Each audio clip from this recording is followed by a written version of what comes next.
Do you wake up in the morning and feel disappointed straight away? You wake up and you look at your phone, but no one has called you seeking your help to buy or sell real estate.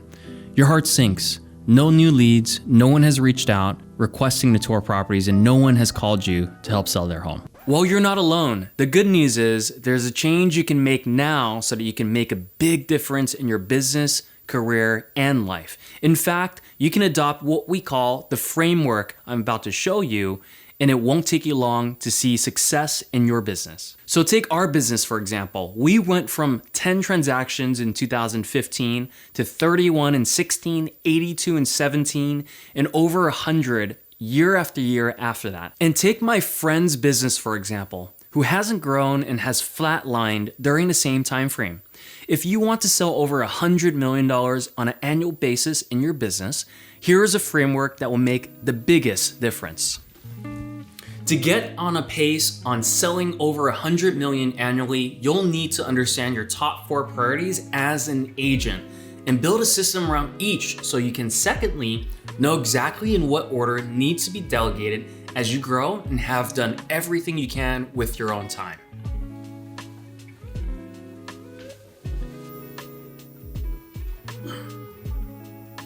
So the framework starts with the 4 things an agent must do. And the second part of that is the 4 things in what specific order you start to delegate as you get busy. Let's jump into number 1. The number 1 thing that you need to do as an agent is lead generation. Lead generation is looking for clients or creating a lot of noise. How do you look for clients? Well, you have to be out on the streets in the neighborhoods, at events, at functions, at the local supermarket, and have conversations with people. On our team, we track our contacts. If you track your contacts daily and you add up the days in a week that you work, let's say 5 days in a week, that whole week, you're gonna feel so much more productive because you had so many new conversations with people you otherwise wouldn't have had. If you track contacts, it forces you to be uncomfortable out in the marketplace so that you can make sure you're growing your business. And let's simplify things real quick. There's so many ways we can generate business, from social media to knocking on doors to hosting open houses. I challenge you to stick to one thing and master that before you move on to the next. And here's why it matters. Alex Hormozi says it the best. It takes 20 hours to learn a new skill, but it takes 4 years for someone to commit the first hour in trying to learn something new. Now, if you want to break some habits for the benefit of your career and your future, I challenge you to pick one avenue of lead generation and do it for 20 hours before you call it quits. The second thing that you need to focus your activities on as an agent is getting listings. Why not buyers? Well, buyers will naturally come if you get the listings. In fact, when you're hosting the open houses, the majority of the people that walk through the open houses are buyers. So by naturally looking for listings, the buyers will come to you. And also what comes with that is the buyer's agents begging you to take their offer. Now I get it, the market could change and the market has changed. So it's not as competitive of a seller's market, but I guarantee you one of these days, that's gonna come back. All these major outlets, from banks to major research firms, are saying that there's a huge shortage of housing for available new formations of families.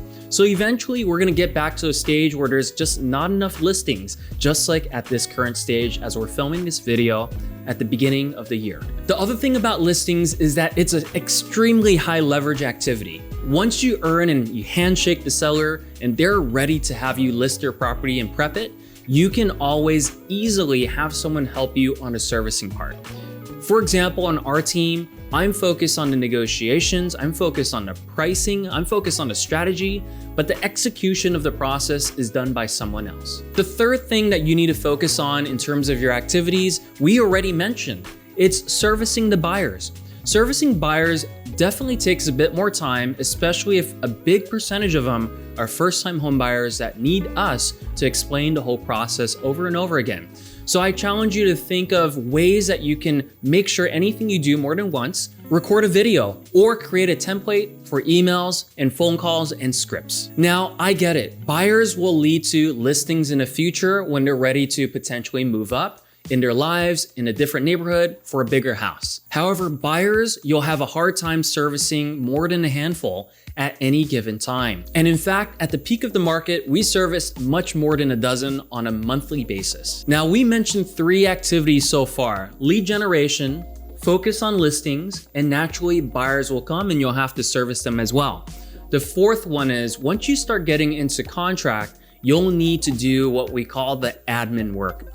As a salesperson, I get it. No one likes to focus on the admin work, but someone needs to cross the T's and dot the I's. And that's gonna be you at the beginning of your career when you're a solo agent. But as long as you understand those 4 activities, here's where the good part starts. The good part starts when you get to a place that you get so busy that you have a lot of business because you led with lead gen and you continue to lead gen, that you need to start giving away activities and duties. Now, it's much easier to give them away if during the process you had the intention and you started documenting your systems and processes.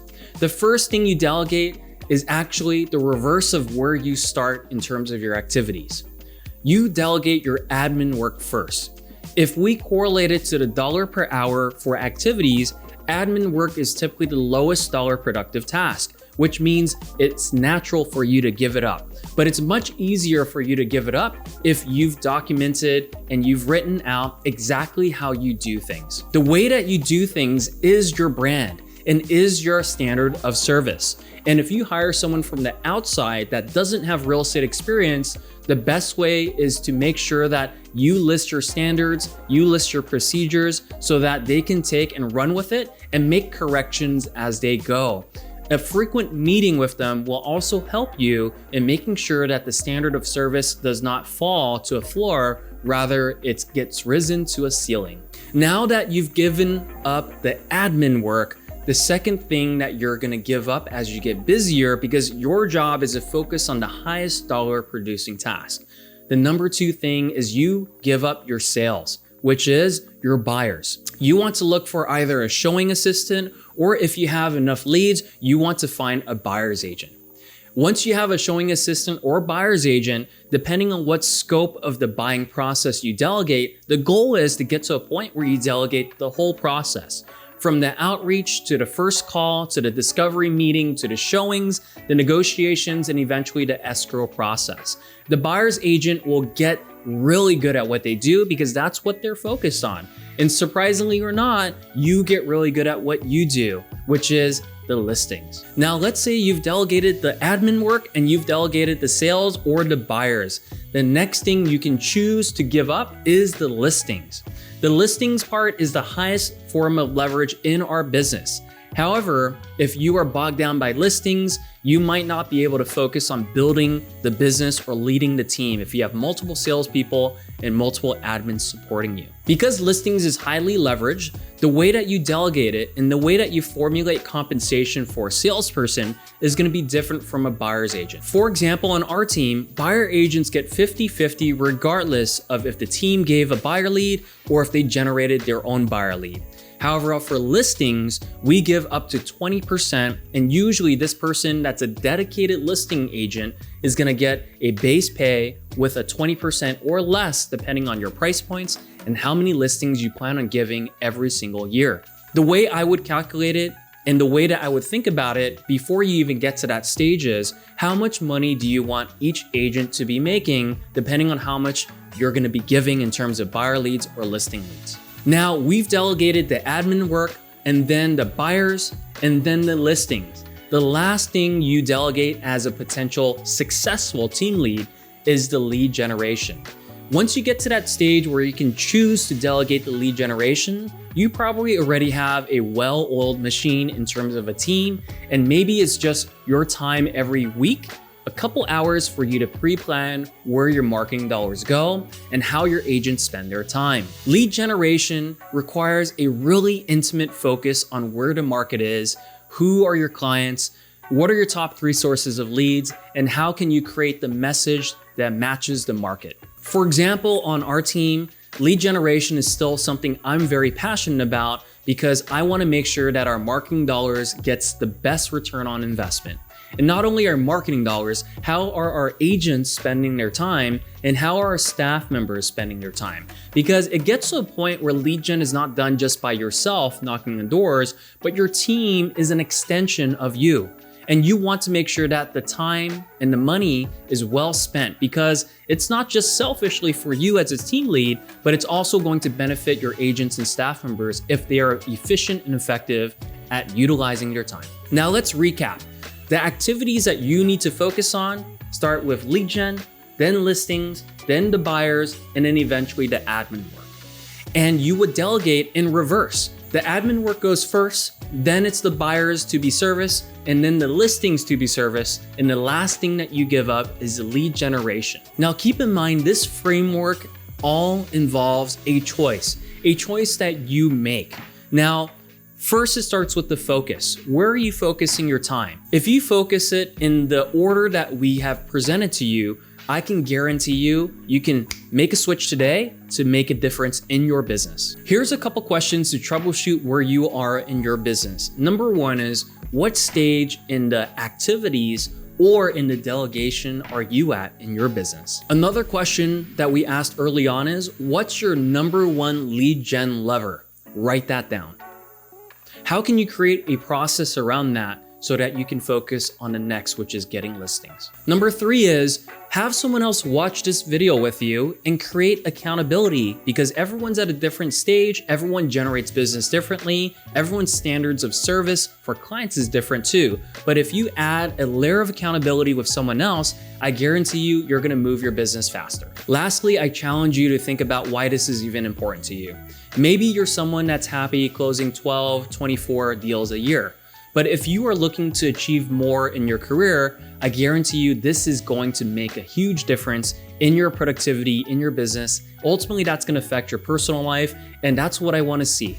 If you found this video helpful, like and subscribe, comment below what's your biggest takeaway. Also, reach out to us via social. My Instagram handle is below.